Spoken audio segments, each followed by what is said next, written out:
Hi అండి అందరికీ ఈరోజు దోసకాయ పచ్చడి చేస్తున్నాను. ఇప్పుడు దీనికి మసాలా ప్రిపేర్ చేసుకుందాం. దీనిలో కొంచెం మెంతులు యాడ్ చేసుకోవాలి,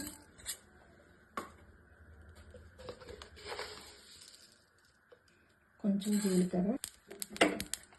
స్టవ్ ఆఫ్ చేసుకొని కొంచెం ఆవాలు యాడ్ చేసుకోవాలి. ఇలా వేపుకున్న వాటిని కొంచెం మెత్తగా అయ్యేలాగా పౌడర్ చేసుకోవాలి మిక్సీలో. ఇప్పుడు దీనికి తాలింపు పెట్టుకుందాము.